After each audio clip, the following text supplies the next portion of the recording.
Hello fans and friends, welcome to another video. My name's Keir Smith and a while ago I made a video breaking down the Beatles' 1968 double album, the White Album, down to a single album under the time constraints of vinyl records as it was back then, which was around 23 minutes per side. It was difficult but a fun thing to do, and I started thinking about other double albums and doing the same exercise, which led me to Fleetwood Mac's 1979 double album, Tusk. And like the Beatles' White Album, Tusk is an album I love a lot. Creatively, I think it is the band's peak, and I always thought that it was such a brave and courageous move to follow the huge success of Rumours with a double album like Tusk. I like all 20 songs on Tusk, but like all albums, there are some songs that I like more than others. So I did the same exercise. I broke the album down from a double album to a single album under the time constraints of vinyl records, and here's what made my final cut. Like the original Tusk album, I wanted to start my single album with Over and Over.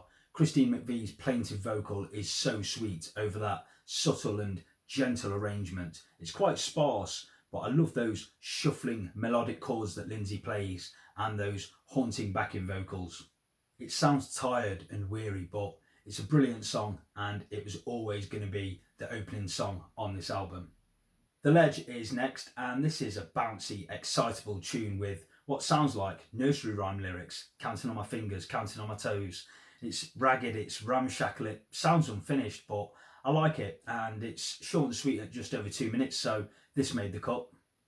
Think About Me is next, and this is a classic example of Lindsay and Christine working up a melody into a perfect pop song. I love the harmonies, it's very catchy and easy on the ear, so that made the cut. That's Enough For Me is cut from the same cloth as The Ledge musically. It's loud, fast, rough and ready, short and sweet, and I just love Lindsay's excitable, repeated yelps of yeah in the chorus. Great tune. Storms is a gorgeous song, and it's the sparse arrangement that I like so much because it gives the space for Stevie to deliver this tender, hushed vocal and this heartbreaking narrative that was clearly about her and Lindsay's love, and Lindsay's guitar playing subtle but note perfect. This was always going to be on the album. I Know I'm Not Wrong is next, and this has a lo-fi quality to it, and I've always thought that this was the standout song from Lindsay from the Tusk album, and I love that sad harmonica part that reoccurs through the song and the surging guitar solo at the end, so that makes the cut too. And to close side one of this single Tusk album, I've gone with the song That's All For Everyone. And there's a sense of longing to this song, an atmosphere that I really like. It kind of plods along, but again, I really like the backing vocals that drift in and out of the mix. It's simple but effective. So 7 songs on side one: Over and Over, The Ledge, Think About Me, That's Enough For Me, Storms, I Know I'm Not Wrong, and That's All For Everyone, clocking in at 22 minutes and 59 seconds.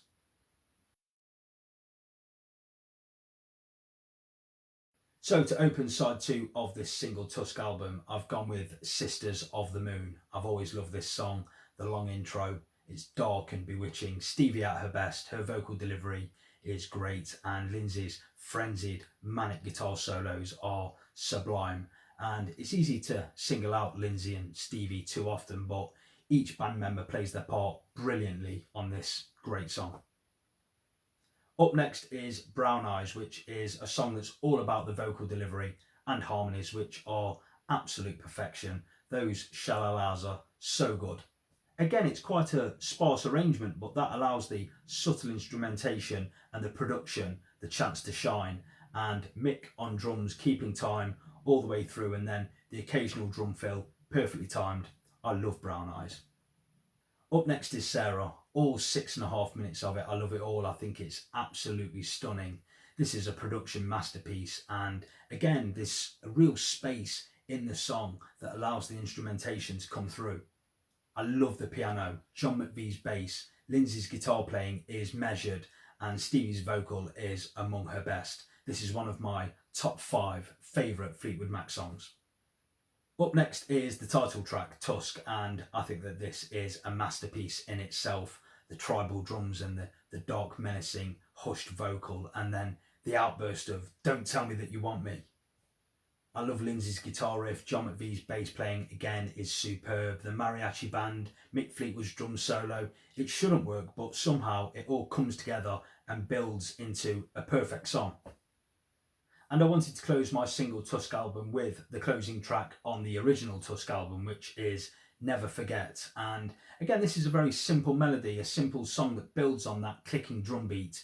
But I really like the acoustic rhythm and Lindsay's lead guitar touches.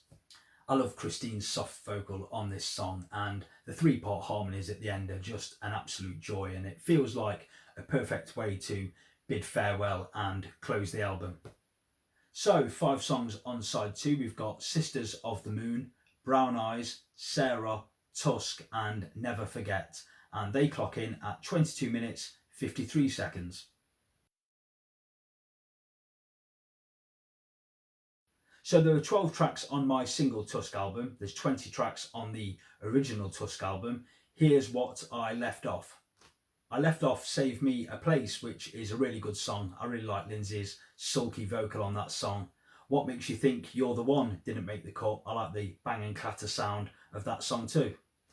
Not That Funny. I love that fuzz guitar and bass sound on that song. Angel is good, nothing more. I've never been that keen on that song.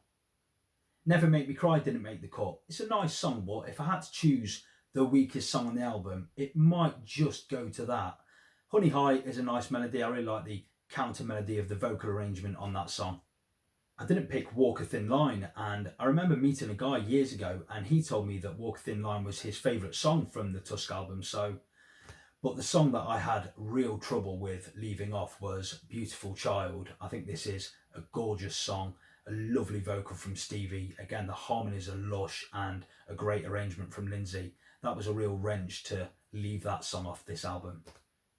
This was a fun exercise to do, but it was so difficult because of the time constraints of the vinyl record, and also because Stevie's songs are so long. I juggled these songs around for hours and changed the sequencing, but there you have it. I ended up with 12 songs. So there you have it. That was my single Tusk album. I'd love to know what your thoughts are. Please leave a comment below and let me know what would make your single Tusk album. Please give the video the thumbs up if you enjoyed it. Please subscribe to the channel. There'll be lots more to come. Thanks as always for watching. See you next time.